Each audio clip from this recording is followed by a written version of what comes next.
Today, Roy Lichtenstein is considered to be one of the most significant artists of the 20th century.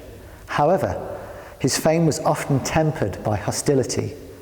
His distinctive style earned him the derogatory nickname of comic strip man, and he was once called the worst artist in America by Life magazine.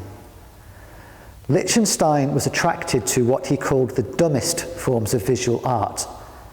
He believed that commercial art and popular culture represented a purely American mythological subject matter, that Lichtenstein had worked as an industrial designer, draftsman, and window dresser undoubtedly shaped his interests.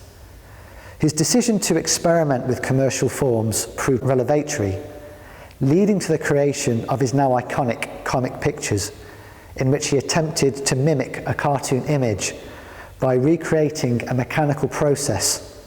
Instead of brushstrokes, Lichtenstein would hand paint Ben-Day dots, the 19th century system invented by Benjamin Day Jr., in which patterned dots were used to reproduce effects of shading, colour graduation, and texture. Lichtenstein did not simply comic from cartoons, comics, or magazines. Compositional unity was crucial to his work, and Lichtenstein was deeply concerned with formal elements of beauty and balance. He would add or remove details, or alter the shape and proportions of figures to satisfy his classical tastes and clarify the narrative details of the picture.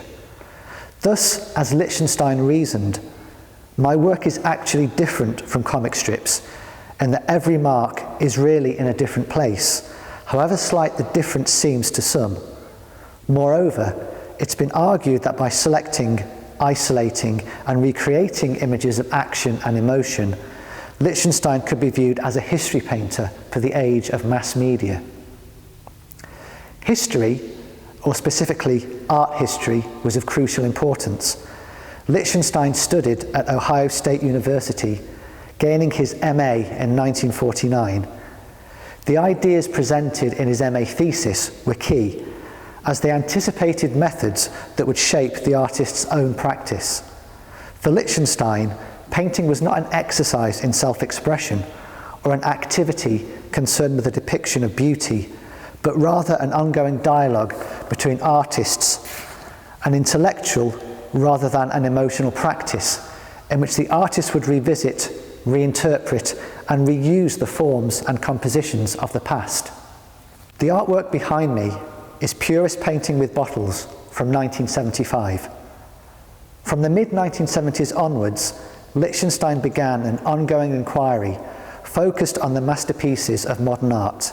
Here, the artist set out to recreate famous compositions by leading artists of the modernist era, of which Purist Painting with Bottles is but one example. Ben-Day dots and a simple colour palette were used, reimagining art history for a commercial age. One reason for this was the fact that Lichtenstein did not base his images upon museum or gallery collections. His source materials or quotations were taken from illustrations and reproductions found in textbooks, not from original works.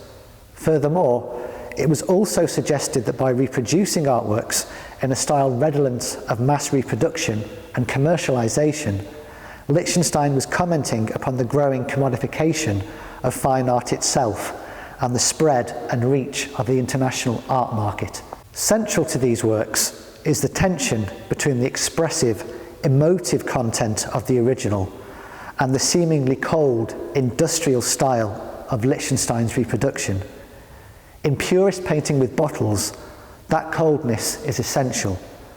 Associated with figures like Le Corbusier, the Purist movement advocated that art should exist in tandem with the machine age of modernity. Mathematical precision was favoured above human expression, with pictures almost intended to function as diagrams. For Lichtenstein, however, the cool and impersonal could only ever exist at a surface level. He used the term anti-sensibility when speaking about pop, referencing the artistic method that apparently refused nuance, elegance, mood, and atmosphere. Yet he nevertheless believed this presence could not be truly expunged or removed. However impersonal the surface, for Lichtenstein, the heart of the artist would still beat deep within the work.